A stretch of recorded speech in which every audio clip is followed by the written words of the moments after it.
Hi friends, welcome back to Anvik YouTube channel. ಇನ್ನೇನು ಮಾವಿನಕಾಯಿ season ಮುಗ್ದೋಗ್ತಿದೆ. ಅಷ್ಟರಲ್ಲಿ ನಾವು ಮಾವಿನ ಹಣ್ಣು ಯೂಸ್ ಮಾಡಿ ಕೇಸರಿ ಬಾತ್ ಹೇಗೆ ಮಾಡೋದು ಅಂತ ಈ ವಿಡಿಯೋದಲ್ಲಿ ನೋಡೋಣ. ಮಾವಿನ ಹಣ್ಣಿನ ಸುವಾಸನೆ ಮತ್ತು ರುಚಿಯಿಂದ ಈ ಸಿಹಿ ಎಲ್ಲರಿಗೂ ತುಂಬಾ ಇಷ್ಟ ಆಗುತ್ತೆ. ಇದಕ್ಕೆ ನಮಗೆ ಸ್ವಲ್ಪ ಗೋಡಂಬಿ, ದ್ರಾಕ್ಷಿ, ಅರ್ಧ ಕಪ್ಪಷ್ಟು ಸಕ್ಕರೆ, 1 ಕಪ್ಪಷ್ಟು ಚಿರೋಟಿ ರವೆ, 1 ಮಾವಿನ ಹಣ್ಣು ಸಾಕು.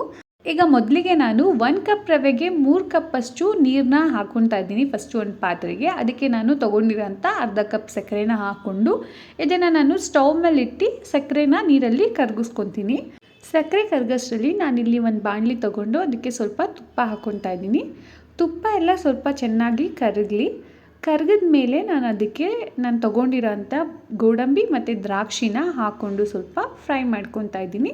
ದ್ರಾಕ್ಷಿ ಈ ರೀತಿ ದಪ್ಪ ಆದಾಗ ನಾವು ಇದನ್ನು ಎತ್ಕೊಂಡು ಬಿಡೋಣ ಸಾಕು. ಈಗ ಅದೇ ತುಪ್ಪಕ್ಕೆ ನಾನು 1 ಕಪ್ ರವೆನ ಹಾಕ್ಕೊಂಡು ಹುರ್ಕೊತಾ ಇದ್ದೀನಿ. ಈ ರೀತಿ ತುಪ್ಪದಲ್ಲಿ ರವೆನ ಹುರ್ಕೊಳ್ಳೋದ್ರಿಂದ ಕೇಸರಿ ಬಾತ್ ತುಂಬಾ ಮೃದುವಾಗಿ ಬರುತ್ತೆ. ರವೆಯ ಘಮ ಬರೋವರೆಗೂ ನಾವು ಇದನ್ನು ಸ್ವಲ್ಪ ಚೆನ್ನಾಗಿ ಹುರ್ಕೊಳ್ಳೋಣ.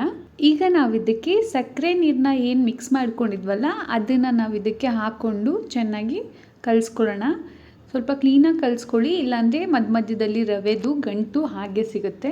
ನೋಡಿ, ಈ ರೀತಿ ಕಲಿಸ್ಕೊಂಡು ನಾನಿವಾಗ 1 ಮಾವಿನ ಹಣ್ಣನ್ನ ಪ್ಯೂರಿ ಮಾಡಿಕೊಂಡು ಅದನ್ನು ನಾನು ಇದಕ್ಕೆ ಹಾಕ್ಕೊತಾ ಇದ್ದೀನಿ.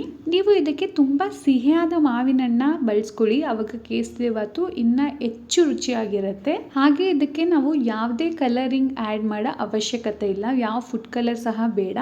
ಹಾಗೆ ನಾವು ಮಾವಿನ ಹಣ್ಣು ಪ್ಯೂರಿ ಹಾಕಿರೋದ್ರಿಂದನೇ ನೀವು ನೋಡ್ತಾ ಇರ್ಬೋದು ಬಣ್ಣ ಎಷ್ಟು ಚೆನ್ನಾಗಿ ಬಂದಿದೆ ಅಂತ. ಈಗ ಇದಕ್ಕೆ ನಾವು ಏಲಕ್ಕಿ ಪುಡಿನ ಹಾಕ್ಕೊಳ್ಳೋಣ. ಹಾಗೆ ಮಾವಿನ ಪ್ಯೂರಿ ಸೇರಿಸಿದ ನಂತರ ಹೆಚ್ಚು ಸಮಯ ನಾವು ಇದನ್ನು ಕುದಿಸ್ಕೊಳ್ಳೋದು ಬೇಡ, ಇಲ್ಲದಿದ್ದರೆ ಮಾವಿನ ಸುವಾಸನೆ ಇರುತ್ತಲ್ಲ ಅದು ತುಂಬ ಕಮ್ಮಿ ಆಗ್ತಾ ಹೋಗುತ್ತೆ.